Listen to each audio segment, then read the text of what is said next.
Cameroun en ébullition. L'impensable vient de se produire à Yaoundé, où le Conseil constitutionnel a proclamé Paul Biya vainqueur d'une élection contestée jusque dans les entrailles du pays. Bienvenue sur notre chaîne, où nous plongeons aujourd'hui au cœur d'une nation divisée entre vérité officielle et réalité des urnes. Les rues de Douala, Garua et Tchang grondent sous les pas d'une jeunesse qui crie au vol électoral et réclame la reconnaissance de Sachiroma comme président légitime. Si vous voulez comprendre les dessous de cette crise politique majeure qui secoue l'Afrique centrale, n'oubliez pas de laisser un like et de vous abonner à notre chaîne pour ne manquer aucune analyse exclusive sur les bouleversements politiques du continent. Attachez vos ceintures, nous embarquons pour un voyage au cœur d'un Cameroun à la croisée des chemins, entre résignation et révolution. Le ciel s'assombrit sur Douala tandis que les cris de colère retentissent dans les rues. Le verdict tant redouté est tombé comme un coup près sur les espoirs d'une jeunesse camerounaise assoiffée de changement. Paul Biya, l'homme qui préside aux destinées du Cameroun depuis plus de 4 décennies, vient d'être proclamé vainqueur d'une élection présidentielle que beaucoup considèrent comme jouée d'avance. Les rues de Douala, Garua et Tchang vibrent sous les pas des manifestants qui crient à la fraude et scandent le nom de Sachiroma, leur champion déchu selon les résultats officiels. Cette proclamation des résultats par le Conseil constitutionnel marque non pas la fin d'un processus électoral, mais l'ouverture d'une période d'incertitude pour un pays tiraillé entre la légitimité institutionnelle d'un pouvoir vieillissant et la légitimité populaire d'une opposition galvanisée par l'énergie du changement. Le 12 octobre dernier, les Camerounais se sont rendus aux urnes avec un sentiment inédit, celui que, peut-être, cette fois-ci, le changement était possible. La mobilisation des jeunes, les discours enflammés des opposants, les rassemblements spontanés dans les grandes villes du pays, tout laissait présager qu'un vent nouveau pourrait enfin souffler sur le Cameroun. Pourtant, le système bien huilé d'un pouvoir qui maîtrise parfaitement les rouages électoraux a une fois de plus fonctionné selon sa propre logique. Dans les bureaux de vote de Garua, de Douala et de Tchang, les observateurs indépendants ont rapporté des chiffres qui différaient significativement de ceux annoncés officiellement. Ces divergences statistiques, loin d'être anodines, cristallisent aujourd'hui la colère d'une population qui se sent dépossédée de son choix démocratique et qui voit dans cette proclamation des résultats une énième manifestation d'un système politique verrouillé. Ce qui frappe dans cette contestation post-électorale, c'est la fracture générationnelle qu'elle révèle au grand jour. D'un côté, Paul Biya, octogénaire au pouvoir depuis 1982, incarnation d'une stabilité devenue synonyme d'immobilisme pour beaucoup. De l'autre, une jeunesse née sous son règne, qui n'a connu que lui comme président et qui aspire désespérément à écrire une nouvelle page de l'histoire nationale. On ne déteste pas Paul Biya, on déteste ce que le pays est devenu sous lui, confient certains jeunes manifestants à Douala. Cette phrase résume à elle seule le paradoxe camerounais. Un régime qui a assuré une certaine stabilité dans une région troublée, mais au prix d'un développement économique et social en berne, incapable de répondre aux aspirations d'une population majoritairement jeune et éduquée qui se sent abandonnée face au chômage endémique et à la pauvreté persistante. Dans les quartiers populaires de Douala comme dans les villages reculés du Nord, la proclamation des résultats résonne comme une fin de non-recevoir adressée à tous ceux qui espéraient un renouveau. Les procès-verbaux brandis par les partisans de Sachiroma racontent une autre histoire que celle officialisée par le Conseil constitutionnel. Ces documents, photographiés et partagés frénétiquement sur les réseaux sociaux, alimentent le sentiment d'une élection volée. Le fossé se creuse dangereusement entre les institutions officielles qui affirment que tout s'est déroulé dans la transparence et une population de plus en plus méfiante envers un système qu'elle perçoit comme hermétique à ses aspirations.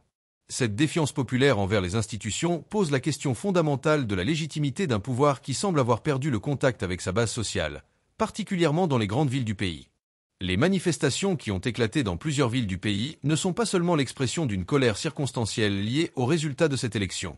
Elles traduisent une frustration plus profonde, celle d'une génération entière qui se sent prisonnière d'un système politique figé, incapable de se réformer et de s'ouvrir aux aspirations nouvelles. À Garua, fief de l'opposition, la mobilisation est particulièrement forte. Les jeunes, brandissant des pancartes aux slogans évocateurs, expriment leur désillusion face à un processus électoral qu'ils considèrent comme une mascarade. Nos voix ont été volées, nous voulons la vérité, peut-on lire sur ces affiches improvisées qui témoignent d'une conscience politique aiguë. Cette jeunesse connectée, informée, qui compare sa situation avec celle d'autres pays africains ayant réussi leur transition démocratique, ne se contente plus des discours lénifiants sur la stabilité comme valeur suprême. Le pouvoir, face à cette contestation, joue la carte de la fermeté institutionnelle. Le Conseil constitutionnel, garant des institutions, affirme que tout s'est déroulé dans la transparence et que les résultats proclamés reflètent fidèlement la volonté populaire. Pourtant, sur le terrain, les témoignages affluent, contredisant cette version officielle. Dans plusieurs bureaux de vote, des irrégularités ont été signalées, urnes pré-remplies, intimidation d'électeurs, disparition mystérieuse de procès-verbaux dans les zones favorables à l'opposition. Ces accusations, relayées par les observateurs indépendants et les médias internationaux, jette un doute sérieux sur la crédibilité du scrutin. Le pouvoir en place, confronté à ces allégations, se retranche derrière le formalisme juridique et appelle au respect des institutions, un discours qui peine à convaincre une population de plus en plus critique. Dans ce contexte explosif, certaines voix appellent néanmoins à la retenue et à la prudence. L'histoire récente du Cameroun a montré que les périodes de tension politique pouvaient dégénérer en violence aux conséquences désastreuses pour la population civile. Les organisations de la société civile, tout en soutenant les revendications légitimes de transparence électorale, mettent en garde contre les risques d'embrasement général. Le Cameroun, pays mosaïque composé de plus de 250 groupes ethniques, a jusqu'à présent évité les déchirements ethniques qui ont ravagé d'autres nations africaines. Cette diversité, qui fait sa richesse, constitue aussi une vulnérabilité potentielle que certains acteurs politiques peu scrupuleux pourraient être tentés d'instrumentaliser à des fins partisanes. La sagesse commande donc de trouver un équilibre délicat entre l'expression légitime du mécontentement populaire et la préservation d'une paix sociale fragile. Pour Paul Biya, proclamé vainqueur de cette élection contestée, le défi s'annonce immense. Au-delà de la légalité formelle de sa réélection, c'est la question de sa légitimité populaire qui est posée avec acuité. Comment gouverner efficacement un pays dont une partie significative de la population, particulièrement dans les grandes villes, conteste ouvertement son autorité? La réponse à cette question conditionnera l'avenir politique du Cameroun pour les années à venir. Le président réélu devra faire preuve d'une habileté politique exceptionnelle pour reconquérir la confiance d'une jeunesse désabusée et répondre concrètement à ses aspirations légitimes. Des gestes d'ouverture politique, des réformes économiques audacieuses, une lutte déterminée contre la corruption endémique qui gangrène l'administration, autant de chantiers urgents qui attendent le pouvoir reconduit.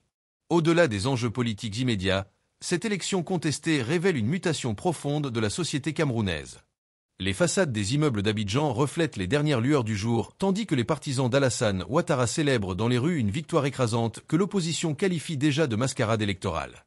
Avec plus de 89% des suffrages exprimés selon les résultats officiels, le président sortant s'assure un nouveau mandat à la tête de la Côte d'Ivoire dans un contexte politique tendu. Cette élection, présentée par le pouvoir comme un modèle de transparence, cristallise pourtant toutes les contradictions d'un système démocratique ivoirien en trompe-l'œil. Derrière les chiffres vertigineux qui semblent consacrer l'adhésion massive des Ivoiriens à leur président, se dessine la réalité d'un paysage politique verrouillé où les principales figures de l'opposition ont été écartées de la course présidentielle. Laurent Gbagbo et Henri Konan Bédié, deux poids lourds de la politique ivoirienne, ont vu leur candidature rejetée par un conseil constitutionnel accusé par leurs partisans d'être inféodés au pouvoir exécutif. Les rues d'Abidjan offrent un contraste saisissant entre les quartiers acquis au pouvoir, où les célébrations battent leur plein, et les zones traditionnellement favorables à l'opposition, où règne une atmosphère de résignation mêlée de colère sourde. Le quotidien Liberté titre sans embâge un coup KO, soulignant le caractère expéditif d'un scrutin dont l'issue semblait jouée d'avance.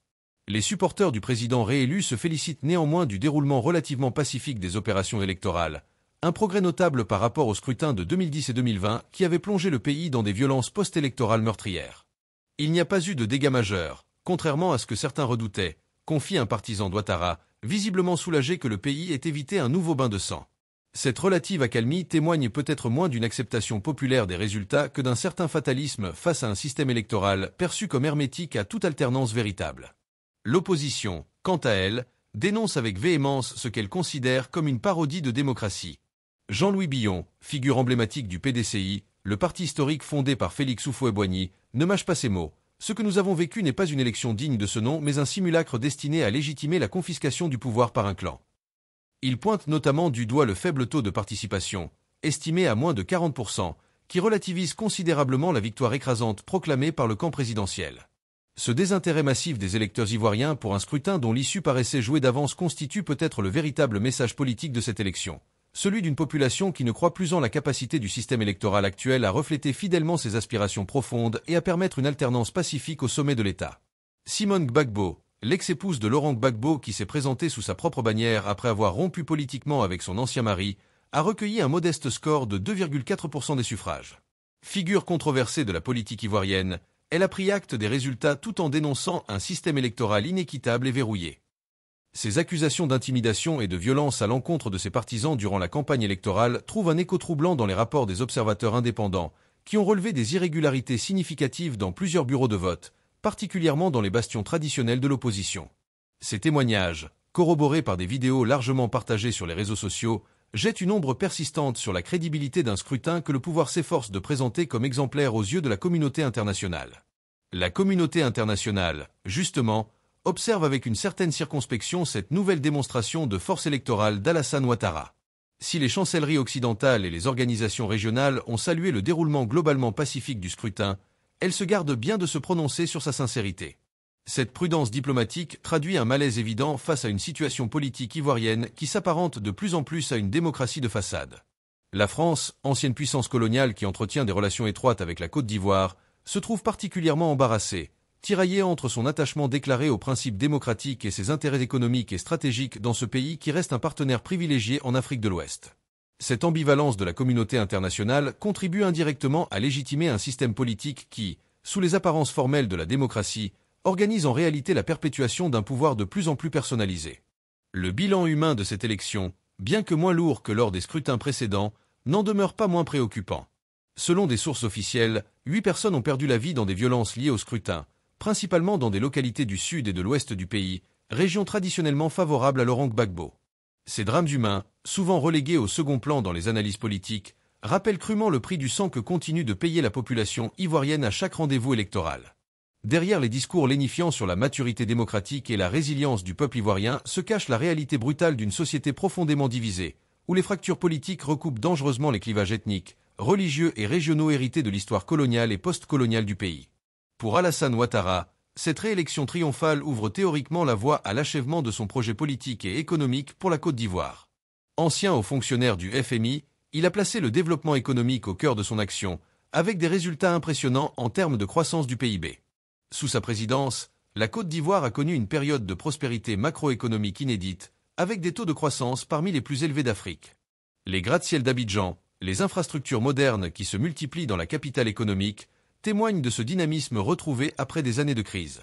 Pourtant, cette réussite économique incontestable peine à se traduire par une amélioration significative des conditions de vie de la majorité des Ivoiriens.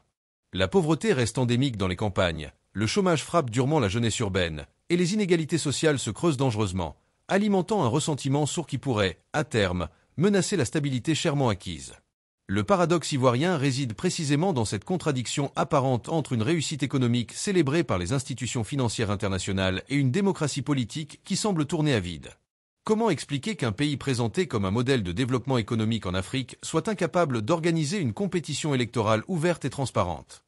Cette question fondamentale renvoie aux limites intrinsèques d'un modèle de développement qui privilégie la stabilité politique et la croissance économique au détriment du pluralisme démocratique véritable.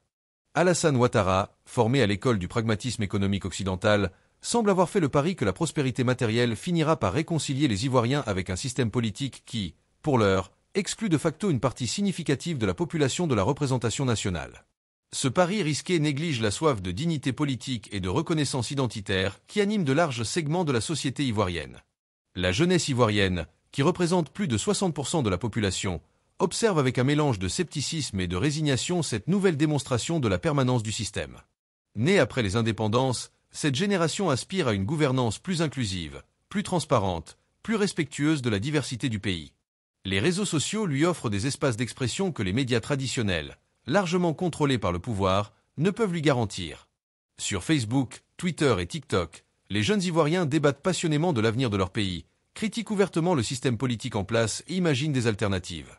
Cette effervescence numérique, si elle ne se traduit pas encore par une mobilisation politique structurée, constitue néanmoins un signal d'alerte pour un pouvoir qui ne peut ignorer indéfiniment les aspirations profondes d'une jeunesse connectée, informée et de plus en plus critique vis-à-vis du statu quo politique. L'avenir politique de la Côte d'Ivoire après cette élection reste incertain. Si Alassane Ouattara bénéficie désormais d'un mandat clair pour poursuivre son action, la question de sa succession se pose déjà avec acuité. À 78 ans, le président réélu devra inévitablement préparer sa sortie et organiser la transition vers une nouvelle génération de dirigeants. Cette perspective ouvre une période d'incertitude institutionnelle qui pourrait soit déboucher sur un renouvellement salutaire de la classe politique ivoirienne, soit conduire à une simple reproduction du système actuel sous d'autres visages. L'opposition, quant à elle, se trouve face à un dilemme stratégique. Continuer à dénoncer la confiscation du pouvoir par le clan présidentiel au risque de se marginaliser davantage, ou accepter les règles du jeu imposées par le pouvoir et tenter d'y jouer sa partition pour préparer l'avenir.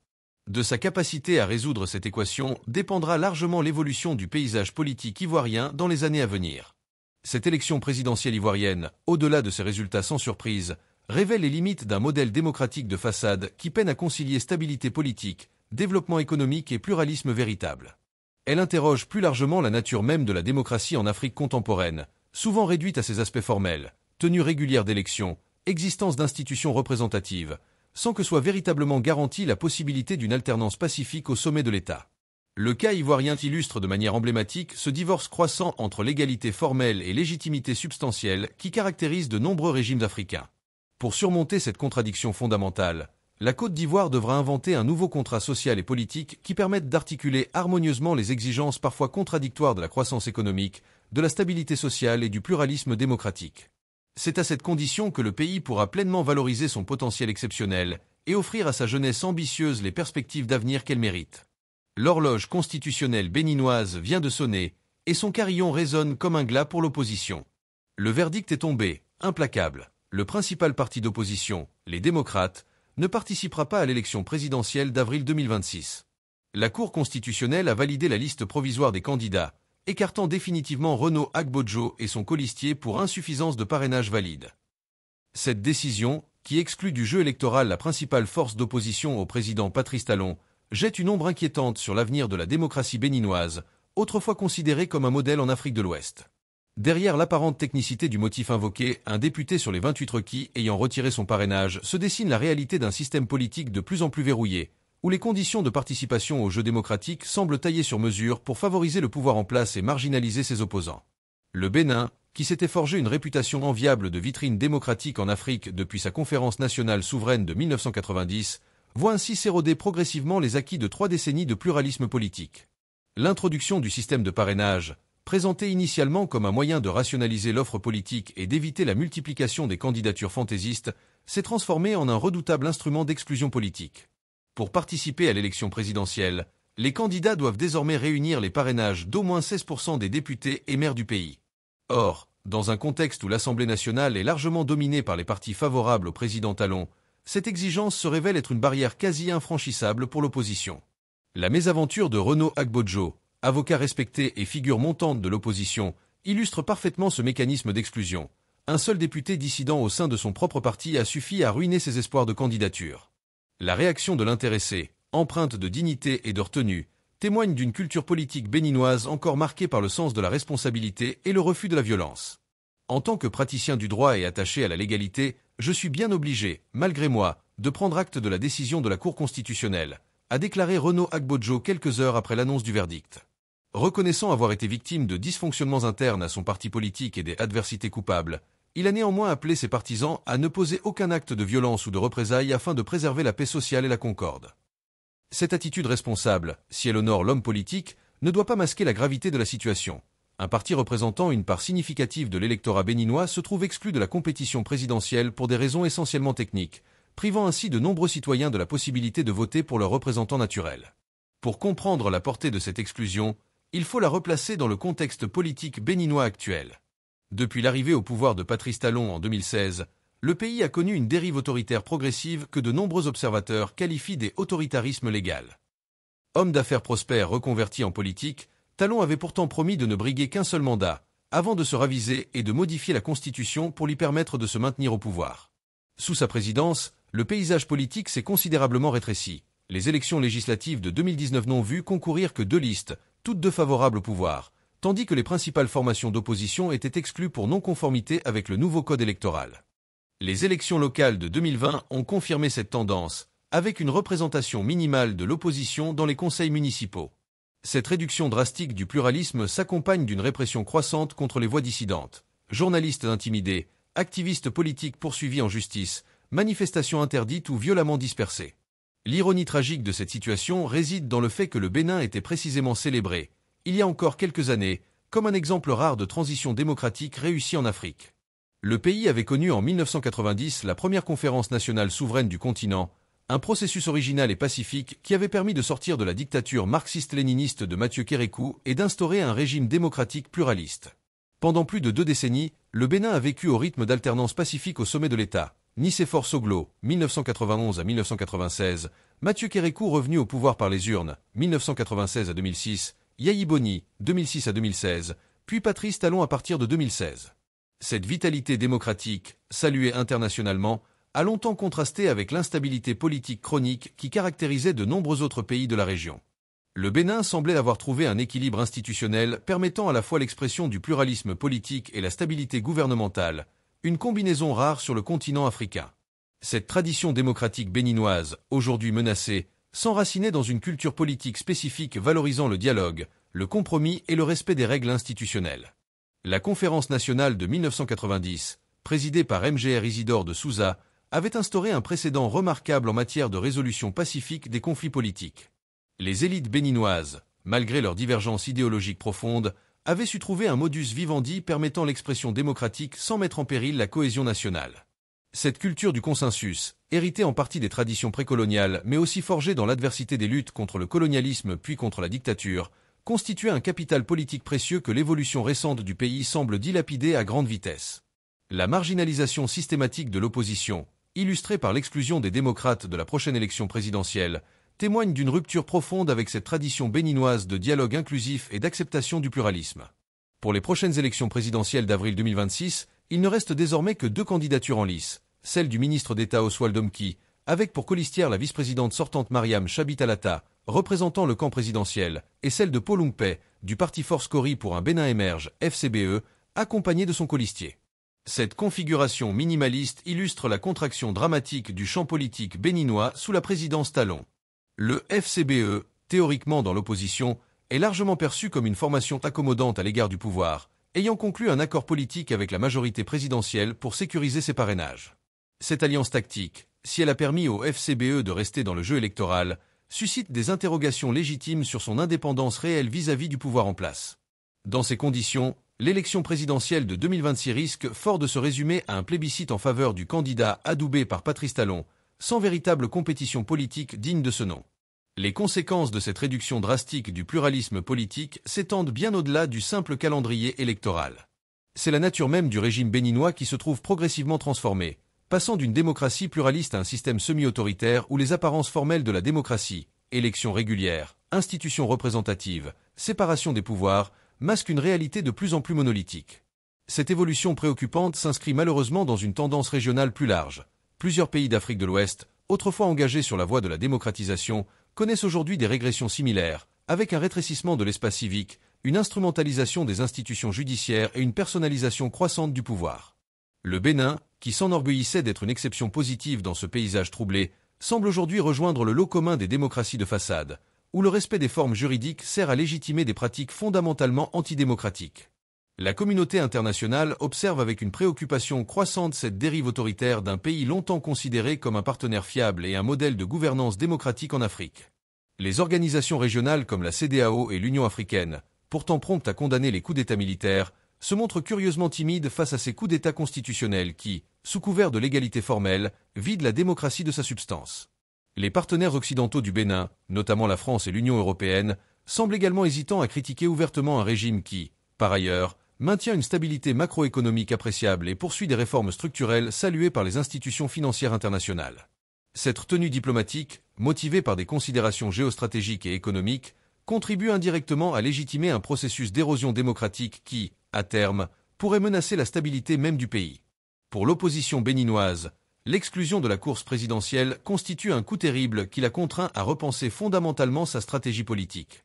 Les démocrates, formation dirigée par l'ancien président Yayi Boni mais dont l'influence s'étend bien au-delà du simple cercle présidentiel, se trouvent face à un dilemme cornélien. Accepter les règles du jeu imposées par le pouvoir au risque de se voir réduit à une opposition de façade, ou radicaliser leur positionnement en contestant frontalement la légitimité du système, avec les risques de répression que cela comporte. Dans l'immédiat, l'enjeu se déplace vers les élections législatives et municipales prévues 3 mois après la présidentielle. Ces scrutins offriront un test crucial de la capacité de l'opposition à mobiliser ses électeurs malgré l'exclusion présidentielle et à construire une base institutionnelle solide pour préparer l'avenir. La reconquête patiente des conseils municipaux et de l'Assemblée nationale pourrait constituer, à défaut d'accès à la présidence, une stratégie de résistance démocratique sur le long terme. L'avenir de la démocratie béninoise se trouve ainsi à la croisée des chemins. La trajectoire actuelle, si elle se poursuit, risque de conduire à l'instauration durable d'un système politique verrouillé, où l'alternance au sommet de l'État deviendrait pratiquement impossible par les voies légales. Cette perspective inquiétante pourrait à terme engendrer des frustrations sociales susceptibles d'alimenter des formes de contestation extra-institutionnelles, avec les risques d'instabilité que cela comporte pour un pays jusqu'ici épargné par les violences politiques graves. À l'inverse, un sursaut démocratique reste possible, qui passerait nécessairement par une révision des règles du jeu électoral dans un sens plus inclusif et par une réhabilitation du pluralisme comme valeur cardinale de la vie politique béninoise. Les ruines fumantes d'El Faché se détachent sur l'horizon poussiéreux du Darfour, tandis que les forces de soutien rapide, FSR, célèbrent leur dernière conquête dans une guerre civile qui déchire le Soudan depuis plus d'un an. La capitale historique du Darfour, assiégée pendant des mois par les paramilitaires, a finalement cédé face à l'assaut conjugué des FSR et de mercenaires colombiens aguerris. Cette chute symbolique marque un tournant décisif dans le conflit qui oppose l'armée régulière soudanaise aux forces paramilitaires dirigées par le général Hemeti, ancien allié devenu rival mortel du général Abdel Fattah al-Burhan, le chef de l'armée et dirigeant de facto du pays. Au-delà de sa dimension militaire, la prise d'El Faché révèle les fractures profondes d'un Soudan écartelé entre des forces antagonistes, dont aucune ne semble véritablement représenter les aspirations démocratiques d'une population civile prise en otage. Cette ville millénaire, autrefois centre prospère du commerce transsaharien, se retrouve aujourd'hui épicentre d'une crise humanitaire catastrophique qui menace la survie même de ses habitants. L'importance stratégique d'El Faché dépasse largement le cadre du conflit actuel. Capitale historique du sultanat du Darfour, cette cité incarnait un héritage culturel et politique millénaire, pont entre l'Afrique noire et le monde arabe, carrefour commercial reliant le Sahel à la Méditerranée via les routes caravanières traversant le Sahara. Sa chute aux mains des FSR ne représente pas seulement un revers militaire pour l'armée régulière soudanaise, mais aussi un coup porté à la cohésion même de l'État soudanais, déjà fragilisé par des décennies de conflits internes et par la sécession du Soudan du Sud en 2011. Nœud de communication essentiel entre Khartoum et le Tchad voisin, El Faché constituait également un point d'accès crucial pour les organisations humanitaires internationales opérant dans cette région martyrisée par des décennies de violence, de famine et de désertification. Sa prise par les paramilitaires risque désormais de compromettre gravement l'acheminement de l'aide vitale à des centaines de milliers de personnes déplacées qui survivent dans des conditions précaires dans la ville et ses environs. La conquête d'El Faché par les forces de soutien rapide s'est concrétisée par la prise du camp militaire de la 6e division d'infanterie, bastion de l'armée régulière dans la région. Cette victoire tactique des paramilitaires illustre la dynamique actuelle du conflit soudanais, marquée par l'incapacité croissante de l'armée régulière à maintenir ses positions face à des forces plus mobiles et mieux adaptées au terrain. L'armée soudanaise, organisation centralisée et hiérarchisée, se trouve en difficulté face aux tactiques de guérilla employées par les FSR, qui privilégient la mobilité et la connaissance intime du terrain. Les forces régulières sont stationnées dans des casernes, difficiles à mobiliser, et pour la plupart originaires de la vallée du Nil, à plus de 1000 km du Darfour, explique Marc Lavergne, géopolitologue et directeur de recherche au CNRS. Cette distance géographique se double d'une distance culturelle. Les soldats de l'armée régulière, majoritairement issus des régions centrales du pays, se retrouvent étrangers sur ce territoire montagneux, rocailleux et désertique qu'ils peinent à contrôler efficacement. Cette guerre fratricide qui déchire aujourd'hui le Soudan trouve ses racines dans une lutte pour le pouvoir entre deux généraux autrefois alliés. D'un côté, le général Abdel Fattah al-Burhan, chef de l'armée régulière et dirigeant du Conseil souverain de transition mis en place après la chute du président Omar el-Béchir en 2019. De l'autre, le général Mohamed Hamdan Dagalo, dit Hemeti, commandant des forces de soutien rapide, milice paramilitaire créée initialement par el-Béchir pour contrer les mouvements rebelles au Darfour. Ces deux hommes, qui avaient conjointement orchestré le coup d'État d'octobre 2021 mettant fin à la transition démocratique engagée après la révolution populaire de 2019, se sont finalement retournés l'un contre l'autre dans une lutte impitoyable pour le contrôle du pays. Mais cette explication par la simple rivalité personnelle masque des enjeux plus profonds. Le contrôle des ressources économiques du pays, notamment les mines d'or du Darfour exploitées par les FSR, et l'influence d'acteurs régionaux qui instrumentalisent le conflit soudanais dans leur propre intérêt géopolitique. La population civile d'El Faché, comme partout ailleurs au Soudan, constitue la principale victime de cette guerre des généraux. Depuis le début du conflit en avril 2023, plus de 9 millions de personnes ont été déplacées à l'intérieur du pays ou ont trouvé refuge dans les pays voisins, principalement au Tchad, en Égypte et au Soudan du Sud. El Faché, qui abritait déjà plus d'1 million d'habitants, dont de nombreux déplacés des conflits précédents au Darfour, fait face à une catastrophe humanitaire sans précédent. L'approvisionnement en nourriture, en eau potable et en médicaments est quasiment interrompu depuis des mois. Les hôpitaux fonctionnent au ralenti, privés d'électricité et de fournitures médicales essentielles.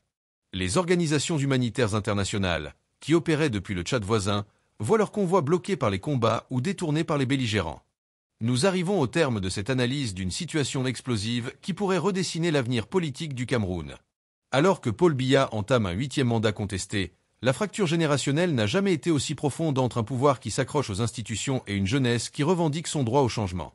La question reste entière. Cette contestation populaire parviendra-t-elle à ébranler un système verrouillé depuis plus de 4 décennies ou s'essoufflera-t-elle face à l'implacable machine d'État ? Merci infiniment pour vos commentaires qui enrichissent toujours notre réflexion collective. Si cette analyse vous a éclairé sur les enjeux cruciaux de cette crise camerounaise, n'hésitez pas à laisser un like et à partager cette vidéo.